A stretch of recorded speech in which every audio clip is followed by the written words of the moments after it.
welcome to The Tonight Show. I'm Jimmy Fallon. Thanks for watching again. Let's get to some news and jokes. Well, guys, this was big today. The CEOs of Facebook, Amazon, Apple, and Google all testified before a House subcommittee over accusations that they've stifled competition in their industry. That's them testifying right there. Yep, seeing the four of them together was like the Beatles of selling your personal information. I am the walrus. I am you. I have all your baby photos. I don't like to pass judgment, but these guys made the cast of The Big Bang Theory look like the Avengers. It was basically like the Super Bowl of guys who were picked last in sports. It was not an easy day for lawmakers. They were like, I grill you, but I need Amazon to survive. Google knows my search history. Apple's got my texts, and Facebook's got my drunk pics. So we're good. That's right, a bunch of tech CEOs testified for hours over video conference. So if you thought yesterday's William Barr testimony was exciting, then... yeah, the hearing was a little dull. While Jeff Bezos was testifying, a graphic popped up that said, people who viewed this testimony also viewed paint drying. Yeah, because of coronavirus, the four men testified via video conference. It's too bad they didn't do it in person, because they could have rolled up together in this. The Geek Squad, Geek Squad clown car. I'm not sure these guys like each other, because to get on Mark Zuckerberg's nerves, all the other CEOs made their background this. This was actually Mark Zuckerberg's fourth time testifying before Congress, but you could also say that Zuckerberg has testified 900 times. It doesn't matter. He won't fact-check it. At one point during the hearing, Congressman Jim Sensenbrenner questioned Zuckerberg about how Donald Trump Jr.'s Twitter account was suspended, and it was a little awkward. Watch this.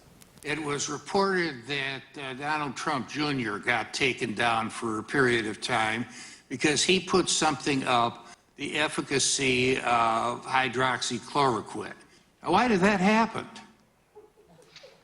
Congressman, well, first, to be clear, I think what you might be referring to happened on Twitter, so it's hard for me to speak to that.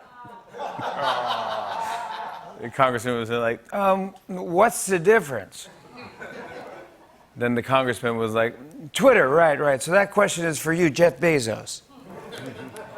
But it was a big day on Capitol Hill with all the most important leaders in tech appearing to testify. Here's what they had to say before things got started. First, Apple CEO Tim Cook said, I'm prepared to speak to lawmakers. Then Facebook CEO Mark Zuckerberg said, I look forward to testifying. Then Amazon's Jeff Bezos said, this will shed light on what we do. Then Clippy, the Microsoft paperclip, said, it looks like you're holding a hearing for tech VIPs. Where's my invite, bish? Then Tim Cook said, this is an antitrust hearing for the largest companies. Then Clippy said, what was that, Tim? It's a little hard to hear you over the sound of my iPhone screen shattering every time there's a gentle breeze. Then Zuckerberg said, oh, okay, Clippy, let's just take it easy now.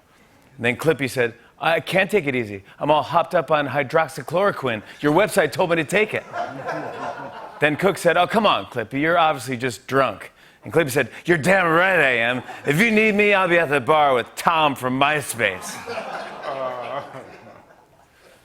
Well, guys, President Trump held another coronavirus briefing last night, or as they're now being called, the crazy uncle on Facebook hour.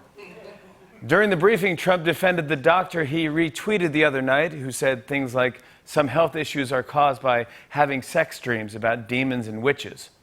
Yeah, Trump actually called her impressive. Trump was like, of all the demon sex doctors out there, she's the best. She's rated 10 out of 10 on WebMD. WebMD, yeah. At this point, Trump thinks anyone in a white coat is a doctor. This morning, he was watching Miami Vice and was taking notes. It's like Trump is an actor doing a one-man show, and his staff are his friends who have to be like, that was good. Interesting choices. Yeah, I think what she said, interesting. Is interesting and good. Good and interesting. You pick the order. When another reporter asked Trump a question about Dr. Fauci, he seemed to take it kind of personally. Listen to this. So it sort of is curious. A man works for us, with us very closely, Dr. Fauci, and Dr. Birx, also highly thought of. and yet they're highly thought of, but nobody likes me. It can only be my personality, that's all. And then Trump waited 30 minutes for someone to say, no, we love you. Actually, right after he said that, a voice was heard through a speaker saying, "Not true, Donald. I still love you." Did you guys see this? Yesterday, when Joe Biden was at a campaign event, someone took a photo of the notes he had in his hand, and many people think it might have tipped who he's picking as his VP. Check it out. Yeah. It says Kamala Harris, and then it has a bunch of compliments about her underneath. Yeah. Trump had a similar thing happen to him at yesterday's COVID briefing when someone took a photo of his notes. It says, "Nobody likes me. Recommend useless drug. Support doctor who said sickness can come from sex dreams with demons and witches. Next week, invade Canada and launch Dr. Fauci to Mars." Let's get to some business news. I read that Budweiser is releasing its first ever alcohol-free beer called Budweiser Zero. Check it out. Yeah. Well, they're already testing out some slogans. First, there's Budweiser Zero, your friends will still worry about you. Next up, there's Budweiser Zero, when you want all your conversations at the party to be so...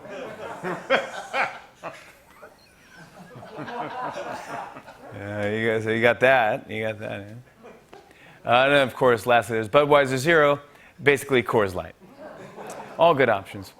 And finally, some good news to cheer everyone up. Check this out. A 99-year-old woman in California is now the world's oldest flight instructor. Robina Osti gave her final flight lesson. And she says she wants to show that people her age are strong, vital, and have something to contribute. Oh my God, I think we found Amelia Earhart.